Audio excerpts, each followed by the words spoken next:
Welcome to the NZ Nomad Runner podcast. I'm your co-host, Chris Lucas. And I'm your co-host, Charlotte Milne. We are run coaches at CMF Running, home of epic one-on-one run coaching and the CMF Run Club. Awesome. How are you?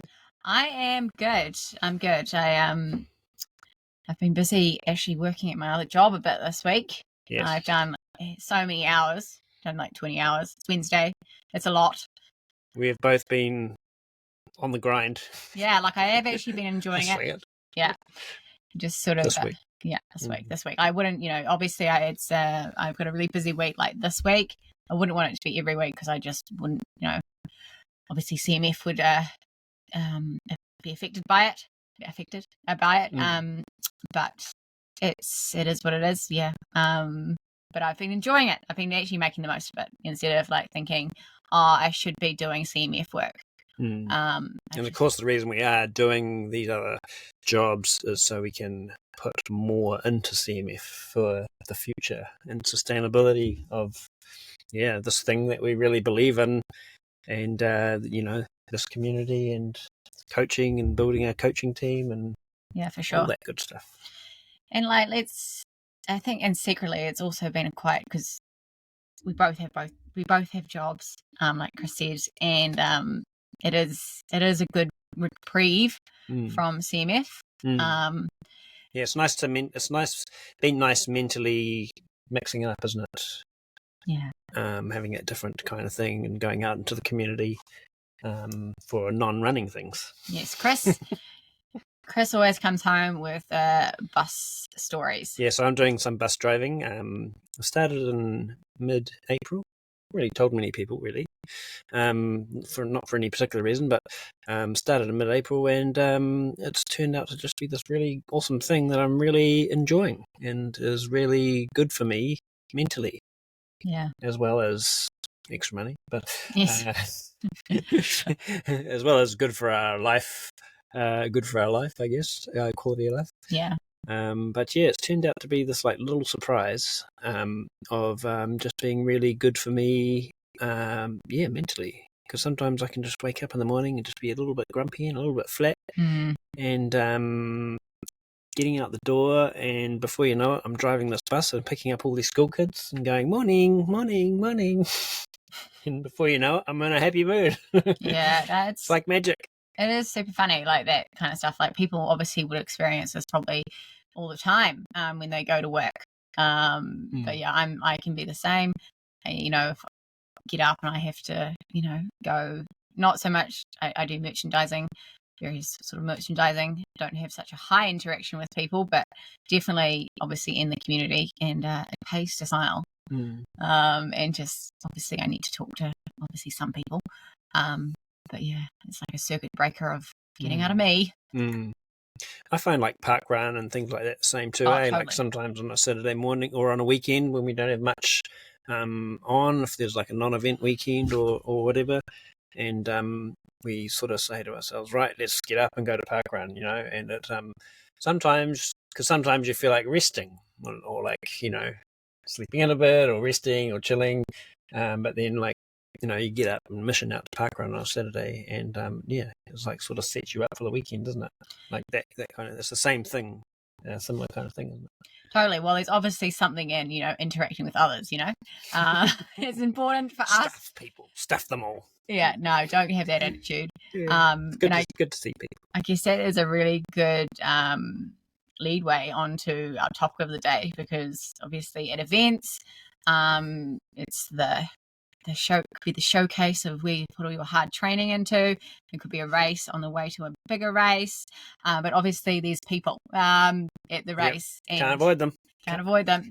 Unless you maybe do some like crazy Moab, or I don't really know even if that's the case. But like I've been binge listening to Andy Glaze. I've become a big fan of his, and I just he likes to be alone sometimes. So on his races. Anyway, but yeah, that is a good reason to do races. You hang out with people. Yes. Yeah, a lot of awesome energy, eh? Like, yeah. So yeah, today we're talking about Taupo 50k versus Tarawera 50k. Not versus, they're not having a showdown or anything. Are you in this camp or that camp? Yeah. There's no camps. It's just both awesome events and both awesome courses. But we thought it would be cool. I actually saw a question somewhere out there probably in the Run Aotearoa Facebook group. Actually, I think somebody asked, "What's the difference between I've just done Taupo 50k and now I want to go and do Tarawera 50k. What's the difference between the events and the courses?" And I was like, yeah, I've heard that question before. Yeah. And we're like, that's a really good one to jump into and do a podcast about. Yeah, well, so here we are, because the distance between the two events enables people to do both 50Ks, or I suppose that's what we're kind of talking to today. The person's maybe asking the two differences. They're clearly wanting to do both of them, but obviously it can be also a race that maybe you're doing Tarawera 100k. It's a really common progression as well. But these two races, like two peas in a pod, you can do both of them because there's enough recovery in between both of them to do both of them. Yes. Yeah. And this is probably a good time to mention as well a little plug for our CMF Run Club. Just $60 a year for an annual membership to CMF Run Club. Unlimited training plans up to 50k distance. That means, my friends, you can grab your Tarawera 50k training plan. It's 16 weeks this coming Monday, whatever that is, about the third week in October, whatever that is. It's going to be 16 weeks out. Yeah, that's next. Yeah, that's next week. Yeah. So yeah, that 50k plan's ready to go. So what are you waiting for? Get into it. $60, man, and 10% Tarawera discount on your Tarawera entry as part of your Run Club perks. My gosh, that's even worth it. Obviously, if you're doing, miler, bigger. Oh yeah, how about those savings on a $950 or $1,000 entry, whatever it is? Yeah, it's 10% on that. It's like $100. So that's ridiculous. You make a profit on the investment. Yeah. It's crazy. So there we go. Many reasons, and open to everyone. Open to anyone, and all runners in New Zealand. Yeah, all runners, and you even get to pick a coach from one of our CMF coaches to onboard you. So yes, there is a bit of that's a cool new thing we've introduced. Yes, there is a bit of coaching at the start. Yeah. But then you're obviously by yourself with the Run Club. But yeah, if you want to know more, hit us up. Yes, that's the word I'm looking for. Whatever. Hit us up. Yeah. Cool. So where should we start with this? I reckon. Well, I think that the course is probably the biggest. Yes. Biggest frequently asked question on this topic. Yes.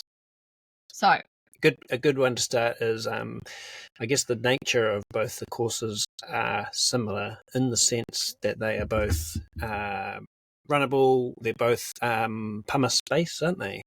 As well, that volcanic pumice space. So they drain fast. And yeah, both are not technical courses, so runnable in that sense. Both don't have huge elevation. It's not a hilly trail 50k. So yeah, quite a few similarities. Yes, but there are a few differences as well. Plenty of differences. And I suppose it's probably we want to know the differences in this question, right? Yeah. And I think but that is good to point out the similarities as well. Yes. So anyway. Moving right along. So a good difference, I think, is the course length. I think Tarawera is slightly longer, isn't it? Yeah. Yeah.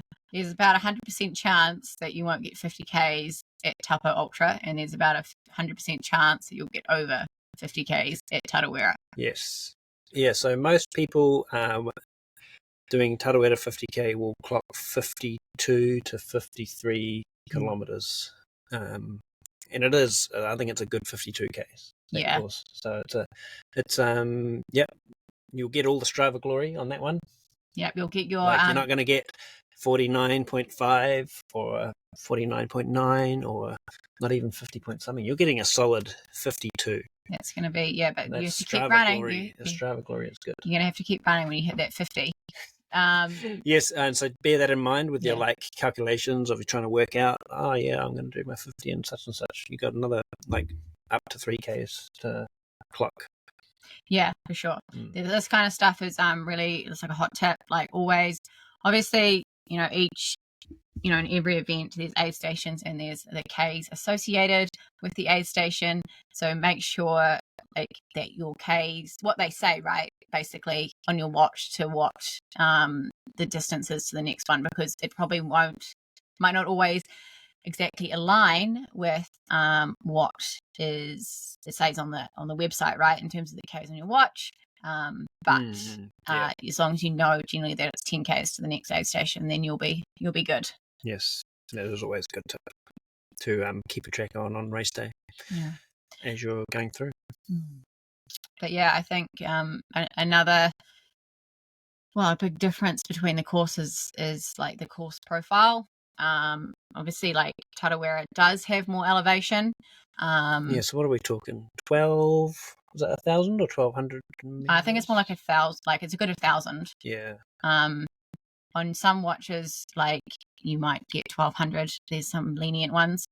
And just like on Taupo, I've seen a lot. I saw like a lot of like 770. But then I saw on someone else's it was like 900. So that's like I think the 770 and then 1,000 is more accurate. More people get that, but some watches seem to be, they like to give you extra elevation. So we think there's about 300 meters additional elevation in Tarawera. Yeah. And of note, it's an interesting one too, isn't it? Because 40% of Taupo 50K's elevation would be in that last section after Kinloch, wouldn't it? Definitely. So it's a really interesting how it's placed, how Taupo elevation is placed in the course, whereas Tarawera is, I mean, there is a couple of sort of 2 to 3 main climbs, where most folks you're either like power hiking it, or if you're mid to front or whatever, you're going to be running them a bit slower, that kind of thing, jogging up them, so to speak, or at a lower intensity. But generally speaking, the Tarawera course is sort of more undulating. You're sort of always either going slightly down or slightly up, kind of thing, So that 1,200 odd meters is more spread throughout the whole course, Yeah, for sure. You think that's about right? Yeah, I would say so. Like, Taupo is like a downhill start. So it's like, obviously that can be, to your detriment, basically. Yeah, there's a lot of net downhill in Taupo in that first 24 or 5Ks, isn't there? Yeah, there's just like one hill that's off the top of my head. It's in between the two, between Strip and Kinloch. Yeah, there's that one up there. Yes, but then, so obviously if you're going to go out too hard, or if you have gone out too hard, then that last 25K out of Kinloch to the finish is going to be like agony. Hands up, who did that last weekend? There's always people. Yeah. Because it's quite a lot of running, and you sort of have that net down, and then you have all those little like mountain bike little things like that, and real easy. You go too fast, like you said, and you sort of roast your legs as well at the same time with all that extra down and all those little things. And always stories come out of the race of folks roasting themselves in the 50K like that. And also another point with that actually makes Taupo hard is those undulations. So if you're not used to running on undulations, like they're actually quite hard on your little ones, like mountain bike tracks. They're quite hard on the sort of knees, hips. So like I had a client who's never had knee problems before in a race, and she got them in this race. And I've definitely experienced weird things going on in my lower limbs when I've been running on undulations as well. And I do remember this about Taupo 100k even 5 years ago when I did the 100k. So yeah, that's just something that isn't in Tarawera. So yeah, we always do hear of knee issues more in Taupo, don't we, for that reason? Yeah. Whereas Tarawera, you sort of have that, a lot of forestry road, flat surfaces for the most part. Yeah, I think Tarawera is a really, really, really nice 50k. It's just got a few pinches, it's got some runnable, it's got some grinders, like the grinding out of Mossy Loop, kind of thing. This is all subjective to your pace, obviously, in terms of what I'm explaining. But it's really it's quite stimulating, really, the 50k. Of course, there's just heaps of, there's quite a lot of variation in terms of what you're running on. And that's what I. And so, and we have the time of year, the sort of time of year plays a role in the event day itself and also in the training. So, Taupo, start of spring, pretty much, or just sort of getting into spring, it sort of feels like.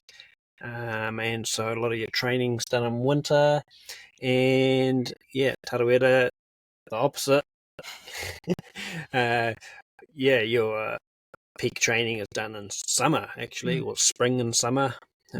Peak weeks being all that sort of Christmas, New Year's, early to mid-Jan, peak training. And then the race itself, race day itself can be very hot. Yeah. Rotorua in mid-February on a hot day, super hot. That really does add some spice into the mix when it gets real hot, because you just have to slow down and just manage your core temperature. Different things to manage, with that kind of thing. Whereas on a cooler Taupo day, that sort of nicer, clearer air, down there, in mid-October, it doesn't get super hot, so to speak. So drier air as well, Yeah, they're pretty lucky with the weather, because obviously it could be raining. It always seems to be pretty good weather for Taupo. It does. But obviously that is probably a bit more of a risk being in spring, but it doesn't happen often, so it's not really a thing either. But yeah, it's just it's I guess it's kind of like that thing, right? So I also had clients that did race Taupo, because they have a family and they have kids, obviously, and so they're doing a lot of family stuff over Christmas, New Year. So that could be a barrier for you actually even doing Tarawera, or maybe in terms of the quality of training, maybe as well, if you're deciding to do them both. Whereas obviously, in winter, maybe you're not as motivated, and you're just kind of you kind of can bang out a 50k, right? And then you're going to go on and sort of a race Tarawera, and you have the time and the motivation, because it's summer, and all that kind of stuff to do Tarawera, right? So, but yeah, we're such hard out runners these days, so probably isn't it a thing to not train in winter. But also could be. So that's something to consider, isn't it? Just that, what you're doing at holiday time, I think is a consideration for folks. Training towards. I know we've had sort of runners that we've coached in the past who have done Taupo, and they've quite happily been able to train for it, but Tarawera is just not on their list, because they're you know what, at Christmas and New Year's, me and the family go away camping for 2 weeks every year, and I don't want to be running then. Sure. And that's totally cool. And so that comes down to you start to think about personal preference and whether a particular race is for you or not. Yeah. Actually, I did just think, so with Taupo, right, you're training in winter and then we're coming into spring. So there can be that kind of change in climate, right? It can be warmer, obviously. So that can be a bit of a challenge as well. So you've done your training in winter and then it's warm on race day. So you haven't like done heat training, a climate, what's the word? Acclimation. Yeah. Yep. Whereas obviously you would think like when you're training for Tarawera, you're training in the summer, you've gone out for those hot runs in the heat and you've gotten used to it. Like if you're like me, I'm a shocker for when I gets warmer and I go for a run, even an easy run, and I actually get headaches. Like I'm real sensitive to it. I'm just the change. I haven't changed anything, but the weather's changed, so that can be. That is a bit of a booby trap for Taupo, actually, and I've seen that on course. When I was on course last year, it was like a clear, hot. It got quite hot during the day, even though it wasn't hot, like per se. It wasn't like hot as in summer, but got quite warm. Yeah, and like you said, some people did get quite cooked from that, just from not being used to it. Yeah, for sure. So that's just kind of stuff to, But you know what? You could get to mid-Feb for Tarawera and it could be a torrential rain, so you just never know. That's part of the fun. For sure. What's left now? I guess one of the other things we were talking about is just the sort of scale of the event, isn't it? So Tarawera is a bigger event, and there's just a lot more hype. Just to say the least, yeah. It is the sort of, the big UTMB. Yeah, it's UTMB. Yeah, it's got a miler. New Zealand's biggest trail running race, and a lot of marketing and social media stuff, and just a lot of people and everything. Yeah, and so it is just a bigger scale event. Rotorua. Yeah, for every one, there's about 4,500 runners that show up for it. It's probably going to be 5,000 plus this year or something like that. Every runner brings 3 or 4 people with them typically, so you're looking at whatever those numbers in 25,000 people plus even that come to Rotorua for that weekend. So it's just a lot of people. Hopefully you've booked your accommodation because that gets pretty expensive, and limited availability and all that kind of stuff. So it's just all those kind of considerations in terms of the sort of non-running stuff, just the actual event itself, whereas Taupo is just it's a pleasant weekend away down in Taupo, isn't it? And a lot more easier to get down and jump into the event and get your accommodation sorted, and more affordable entry and easier to getting around on race day, things like that. Although Tarawera 50k is easy as well, isn't it, really, to get around on? Yeah, so that's not too bad in terms of supporter logistics and that kind of thing. Not too bad. I think something that sprung to mind is the expectation. So it could be unconscious as well. That bigger events, there's more expectation. You put more expectation on yourself to perform, get a bit of time, X, Y, Z. Whereas something like Taupo, there's kind of not that. Obviously this is all, obviously some people do a race Taupo and it's a really big deal and it's awesome. But I think it's just from the sort of general terms, the external things that sort of create this thing of expectations, and totally guilty of doing it. I'm doing Tarawera 50k, and it's you're on stage, it is a big stage, and I've had weekends at Tarawera, I've gotten better at Tarawera and just fully crashed afterwards, because it's just you're just running off adrenaline. That's just us being there, Yeah, doing CMF, supporting our crew and being there. Yes. It's a big weekend, even not running. Yeah. Huge. Well, I must say the year I did do the 50K, that was a particularly bad one for me to get real high. But, there's just the lead in to Tarawera is, this is, again, how much you put yourself in the middle of the hype as well. There's the lead in for Tarawera. There's the race itself. And then there's the post stuff as well. And it's just a lot of energy. Whereas Taupo doesn't have quite that. Yeah, a bit more, bit lower key. Still big, but a little bit lower key, eh? More grassroots, you could say. Yeah, a little bit more grassroots, eh? Yeah, you don't get sort of pumped full of like social media stuff and all this kind of thing, eh?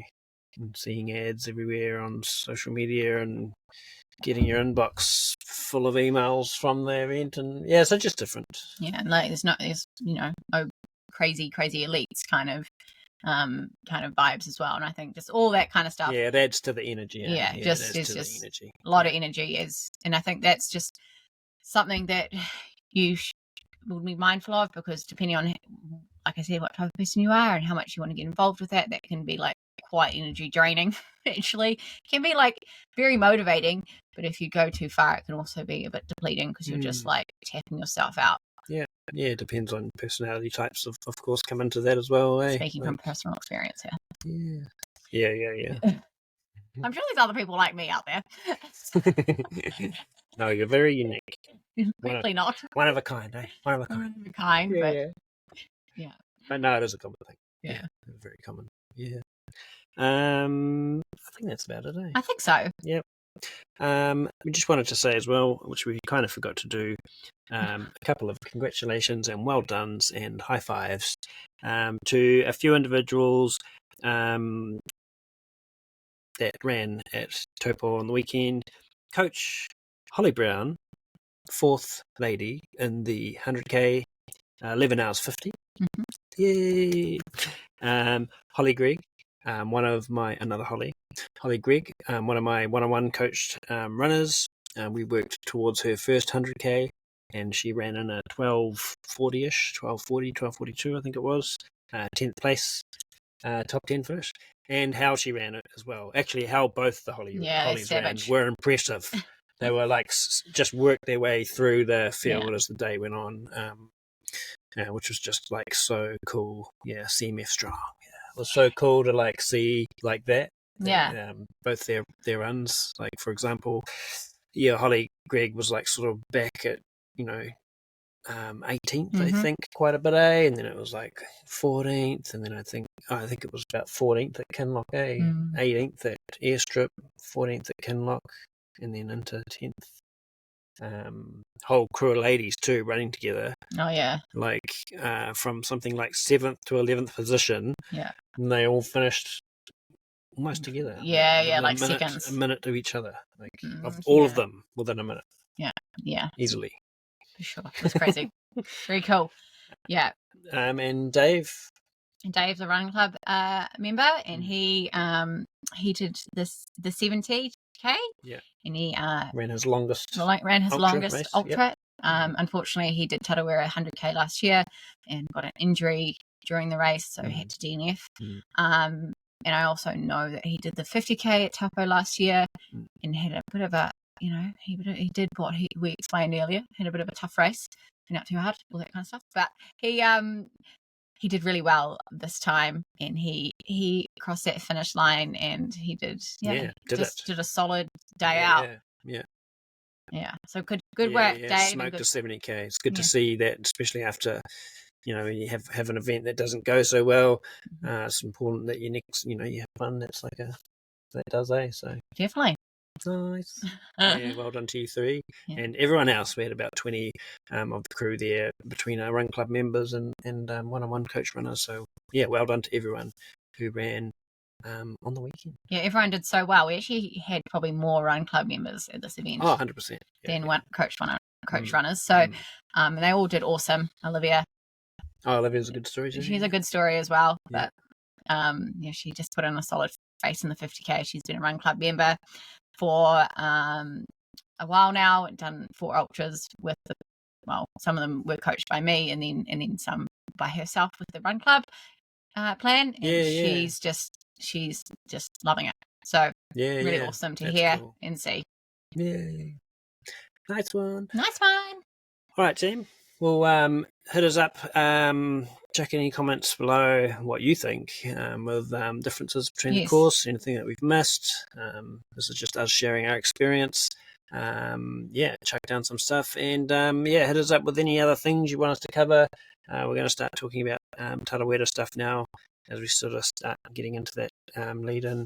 And so hit us up with any podcast topics, really. Yes. Lots happening in this space, so keep your eyes peeled for the next ones. Awesome, can't wait. Yay, see you later. See ya, bye.